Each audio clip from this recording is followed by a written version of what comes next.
승천, 하늘로 올라가시는 이 사건의 중요성과 가치야말로 엄청납니다. 이 엄청난 광경을, 이 진실을, 진짜를 세상 사람들에게 가감없이 외치고 알리고 증거하고 선포해야 됩니다. 천국에서 영광권세 포기하고 별을 넘고 넘어 이 땅에 내려오셨다가 아버지 앞에 지상사역을 완수하신 후에 33년의 사역의 마무리를 끝내시고 이제 다시 천국으로 돌아가시는 장면이 오늘 본문의 놀라운 광경입니다. 오늘 이 장면은 우주적으로 보여줘야만 했던 사건입니다. 이 장면은 역사의 팩트며 이 장면이야말로 세상 사람들에게 목이 터져라고 외쳐야 할 아주 중요한 사건입니다. 예수님께서는 천국에서 내려오셨다고 분명히 반복적으로 알리셨고 가르쳤고 증거하셨습니다. 요한복음 6장 38절입니다. 내가 하늘로서 내려온 것은 내 뜻을 행하려 함이 아니요. 거기까지. 예수님은 하늘이라고 하는 킹덤 오브 헤븐, 킹덤 오브 갓, 서드 헤븐, 셋째 하늘, 즉 우주 밖에 셋째 하늘에서 둘째 하늘을 거쳐 첫째 하늘을 지나 이 지구로 내려오셨습니다. 내려오실 때까지는 스피릿이었습니다. 스피릿. 성부 아버지나 성령의 하나님이 스피릿이듯이, 영이듯이, 예수님은 성령의 하나님을 통하여 마리아 태에서 영혼과 육체가 창조되고 영이신 성자 하나님과 연합시키는, 결합시키는 작업을 삼위 되시는 성령의 하나님이 하셨기 때문에 내려오실 때는 볼 수가 없었어요. 천사들은 다 알고 있었어요. 또한 사탄 마귀 귀신들도 알고 있었습니다. 예수님의 발자취는 곧 창조주가 살아계시다는 것을 인간에게 이 성경을 통해서 확인하게 할 수 있게끔 하셨어요. 창조주께서 신성이 이 땅에 내려와서 영혼과 육체를 창조하신 성령의 하나님을 통하여 양성을 가지셨어요. 참 하나님, 참 인간. 양성을 가지시고 33년을 사시면서 영계의 그 모든 비밀들을, 인간의 영원한 운명에 관한, 죽음 저편의 세계, 모든 영원한 세계까지를 다 알려주시고 이 33년의 지상사역을 마무리하면서 지구를 떠나시는 그 장면이 오늘 본문 사도행전 1장 9절이에요. 이 십자가의 사건, 그 다음에 레저렉션인 부활의 사건, 그 다음에 천국으로 돌아가시는 이 어센션, 승천의 사건은 이 지구촌 안에 역사의 팩트로 눈으로 보여줘야만 하는, 결정적으로 이 사건만큼은 보여주시지 않으면 안 되는 사건이었어요. 왜 그러냐? 요한복음 6장 38절의 그 가르침과 그 약속의 진실을 확인시킬 수밖에 없었어요. 예수님 입장에서는. 왜? 인간의 이 영혼의 수준을 아시기 때문에요. 요한복음 6장 62절로 보겠어요.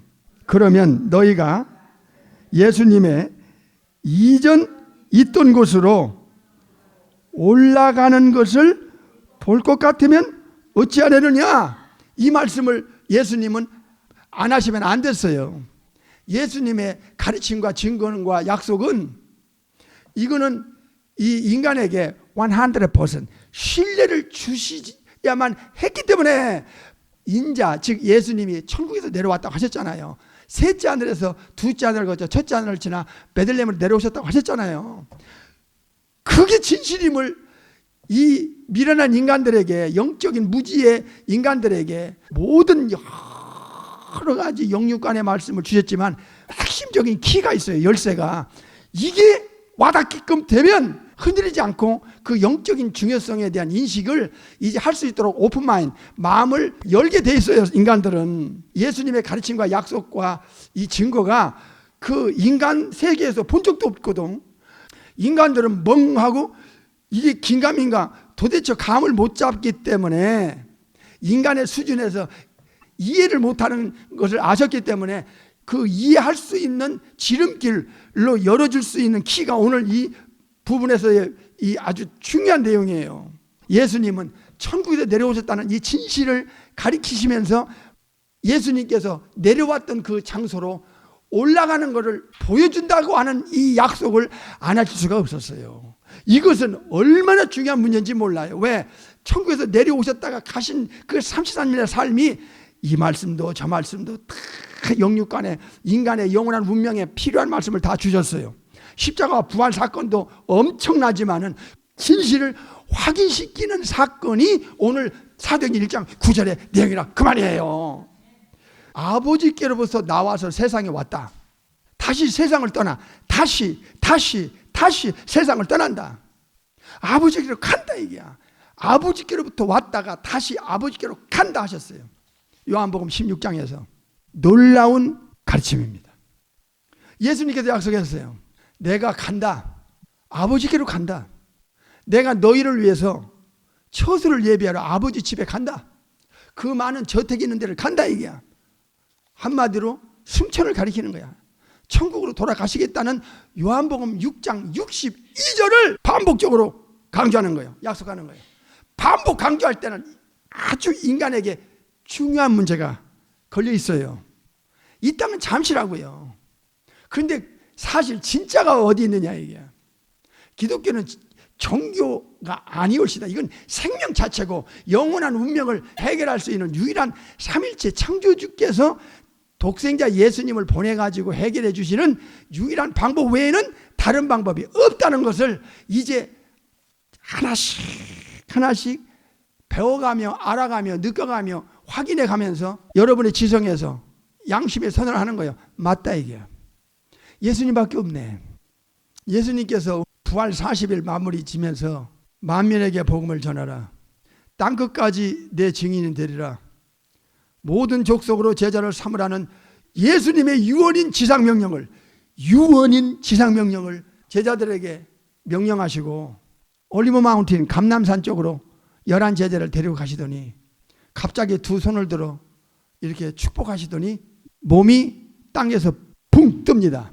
몸이 탁 뜨면서 하늘로 올라갑니다. 그러니까 제자들의 눈이 예수님이 올라가는 장면에 눈이 따라가는 거죠. 예수님이 천국에서 내려오셨다는 확실한 증거는 이 방법 외에는 더 증거가 없어요. 이 방법만이 완전하게 예수님의 가르침과 약속이 사실이었음을 100% 인정할 수 있는 체험적인 그 약속을 하나씩 지켜나가는 이건 최고의 그 약속의 정점에 딱 가니까 그게 다시 돌아가는 승천하는 하늘로 올라가는 장면을 인간에게 보여준 사건이었다 그 말이에요. 그러니까 예수님이 천국에서 내려오셨다는 것은 이건 100% 진실이에요. 지금 사도행전 1장 9절에서 사실이네 진실이네 하는 것을 이 말씀 앞에 사실이구나 하는 것을 올라가는 이 어센전의 사건은 인카네이션 사건을 증명했고 어센전이 올라가는 사건은 다시 오신다는 약속을 100% 신뢰하게끔 하는 사건이라 그 말입니다. 이해가 되세요? 하나님의 말씀의 진실성을 승천해서 결정내버려. 승천해서 결정나. 이 말씀이 진실임을 예수님은 요한복음 17장 4절 5절에서 가르쳐줘요. 아버지께서 내게 하라고 주신 일을 내가 이루어 아버지를 이 세상에서 영화롭게 하였사오니 5절 아버지여 창세전에 즉 창세기 1장 1절에 NRK 요한복음 1장 1절에 NRK 영원 전부터 계셨던 분이 천지창조 이전을 가리킵니다. 지금 천지창조 이전에 예수님이 아버지 하나님과 함께 가졌던 그 놀라운 영화로서 지금도 아버지와 함께 나를 영화롭게 하옵소서. 이 장면은 예수님이 아버지께 기도하는 대제사장의 기도예요. 영원 전부터 성부와 성자와 성령님은 함께 계셨었어요. 천지창조가 되기 전에 요한복음 1장 1절 그 다음에 2절은 천지창조가 시작됩니다. 그때 요한복음 1장 2절이 창세기 1장을 시작하는 거예요. 그래서 예수님이 성부와 성자와 성령과 함께 창조 주시다는 것을 요한복음 1장 2절에서 지금 확실하게 제시하고 있어요. 그러면 요한복음 17장 4절에서 아버지께 기도하는 예수님의 기도의 내용이 뭐죠? 창세전에 천지창조 이전에 성부 아버지와 함께 누렸던 그 영광. 빌립보서 2장 6절에 아버지 하나님과 동등됨을 취할 것을 포기하고 예수님이 자신을 낮추고 비워서 이 땅에 내려오신 겁니다. 인카네이션 했다 그 말이에요. 그러나 이제 아버지께로 돌아가실 시간이 되니까 천지창조 이전에 성부 아버지와 함께 누렸던 그 영광을 다시 되찾기를 아버지께 기도하는 내용이라 그 말입니다. 이해가 되세요? 골로새안 1장을 보겠어요. 잘 봐요. 이건 굉장히 중요한 내용인데 이것을 이렇게 한 귀로 듣고 한 귀로 세면 큰일 나는 거야. 이거 진짜 신자 될 수가 없어. 이거는 수십 년을 다녀도 마찬가지야. 예수님에 대해서 그렇게 모르면서 목숨 걸고 예수님 믿겠다고? 그거는 자기가 자기를 속이는 거야. 만물, 우주 만물이 예수님에 의하여, 그러니까 성자 하나님이지 이 땅에 오셔서 예수라는 이름이 있기 전을 말하는 거예요. 있기 전에 창세기 1장에 천지창조 때 우리가 할 때 그 우리 중에 한 분, 창세기 1장 27절에 우리가 우리 형상을 따라 우리 모양대로 사람을 만들자 할 때 바로 그 엘로힘 중에 한 위였다는 거예요. 만물이 독생자이신 성자 하나님께로부터 창조가 되되 하늘과 땅에서 보이는 것들과 보이지 않는 것들과 혹은 보좌들이나 주관들이나 정사들이나 권세들이나 이 세상의 모든 눈에 보이는 것과 보이지 않는 것, 천사들까지 다, 우주 만물이 다 그를 통하여 그를 위하여 창조되었다. 이야. 그가 누구였느냐? 18절 보면 답이 나와요. 그가 누구냐? 그는 교회의 머리라. 교회의 머리가 누구예요? 16절 끝에 다 교회의 머리 대신 제2위에 전능하신 창조주를 통하여 창조되고 만물이, 우주 만물이 제2위에 전능하신 창조주를 위하여 창조된 거예요. 그러니까 누가 누구를 위해서 창조됐어? 천사들도 인간들도 보이는 것과 보이지 않는 모든 것도 성부 하나님, 성자 하나님, 성령의 하나님을 위하여 창조된 거야. 그러니까 이 신앙은 하나님과 예수님과 성령님이 나를 위하여 존재해달라는 건 이건 너무나 잘못된 거야. 이거는 인본주의 신앙이야. 이제 거듭나면 이제 원위치로 우리가 돌아가야 돼. 창조의 그 본연의 창조의 목적으로 돌아가야 된다고. 사람의 본분이 뭐냐? 하나님을 경외한 것, 그 명령을 따르는 것. 전도서 12장에 이젠 창조주를 위하여 우리가 존재해야 돼요. 본어긴 크리스찬들은. 그러나 거듭나지 않은 사람들은 다 자기를 위해 존재하도록 하는 것이 이게 거듭나지 않은 자의 영혼 상태라 그 말이에요. 이해가 되세요? 골로새 1장 11절 이건 너무나 중요한 거야. 예수님이 이 땅에 내려오셔서 하신 말씀은 토시 하나라도 빼거나 느리거나 성경을 가지고 성경을 파괴하는 자들은 이건 사탄의 역사입니다. 이건 100% 진실입니다. 창조주가 이 땅에 오셔서 하신 가르침과 약속과 증거를 토시 하나라도 빼거나 느리거나 줄이거나 뒤틀면 큰일 나요. 이거는 있어서는 안 되는 짓을 하는 거예요. 이게 이 짓이야. 이건 사탄이 아담에게 하와에게 한 짓이거든. 죽는다 하던 성부 아버지의 명령을 사탄이 100% 뒤집잖아. 먹어 안 죽어. 예수님은 왜 하늘나라로 가셔야 돼요? 이제 원위치로 돌아가서 하실 일이 있어요. 마태복음 26장 64절 보겠어요. 예수께서 가라사대 네가 말하였느니라. 그러나 내가 너에게 이르노니 이후에, 예수님이 죽고 부활한 후에는 인자가, 예수님이 하나님 권능의 우편에 앉을 것이다. 하나님 우편에 앉은 거. 그러니까 천국으로 올라간다는 거야. 천국에 올라가는데 어디까지 가느냐? 하나님 우편에 앉는다는 거야. 이 권능의 우편. 똑같잖아. 아버지와 우편이니까 똑같은 거야. 빌립보서 2장 6절에 그는 근본 하나님의 본체시고 하나님 우리 아버지와 동등한 위치에 있었다가 포기하고 내려왔잖아. 그 다시 원래 상태로 아버지 우편이니까 동등한 위치로 간 거예요. 이건 삼일체 중에 이후에 하나님이 아니면 있을 수 없는 일이에요. 이 말씀을 뭘로 증명해? 성천이라는 이 한 사건이 결정타를 때리는 거야. 이게 진실인 거야. 진실. 하나님 우편에 앉는 것과 하늘 구름을 타고 오는 것을 너희가 보리라. 재림을 분명히 말씀하는 거야. 예수님은 죽으시기도 전에, 지금 죽으시기도 전에 이미 하나님 우편에 올라갈 것을 아버지 앞에 다 계획을 갖고 계셨던 거예요. 아시겠어요? 그래서 아버지와 천지창조 이전에 누렸던 영광을 예수님은 언제 되찾느냐? 하늘로 올라가서 천국에 들어가서 천국에 아버지 우편에 탁 앉을 때 이제 요한복음 17장 4절에 아버지와 천지창조 이전에 가졌던 영광을 그때부터 이제 정식으로 누리기 시작하는 거야. 이해가 돼야 돼요. 이거 정말 중요한 겁니다. 빌립보서 2장 8절 보겠어요. 사람의 모양으로 나타나셨으며 인카네이션 한 분이야. 예수님이 자기를 낮추시고 죽기까지 복종하셨으니 그 십자가에 죽으셨어. 이러므로 하나님 아버지께서 그를 예수님을 지극히 높여 모든 이름 위에 뛰어난 이름을 주사 10절 하늘에 있는 자들과 땅에 있는 자들과 땅 아래에 있는 자들로 모든 무릎을 예수의 이름에 꿇게 하시고 11절 모든 입으로 예수 그리스도를 주라 시인하여 아버지 하나님께 영광을 돌리게 하셨다 이 말이야. 아버지가 지극히 예수님을 높이는데 어떻게 높이느냐? 마가 16장 19절 주 예수께서 말씀을 마치신 후에 어디로 올리우사? 하늘로 올리우사 누구 옆에? 하나님 우편에 탁 앉으셨다 얘기야. 천지창조 이전에 아버지 하나님과 함께 누렸던 영광을 찾아서 이제부터 누리기 시작하는 거야. 예수님은 왜 하늘나라로 가셔야 됩니까? 예수님은 이 땅에 계실 분이 아니에요. 천지를 창조하신 분이고 인간과 천사들을 다 창조한 분이야. 요한복음 1장 2절, 고린도서 1장 16절, 그 외에도 많아요. 예수님은 창조주시라니까. 당연히 그 전능자로서 우주를 통치하고 영광을 받으셔야 되는 그 위치잖아요. 하나님 우편이 바로 거기라고요. 삼위일체를 부정하면 이거는 성령으로 거듭난 사람이 아니올시다.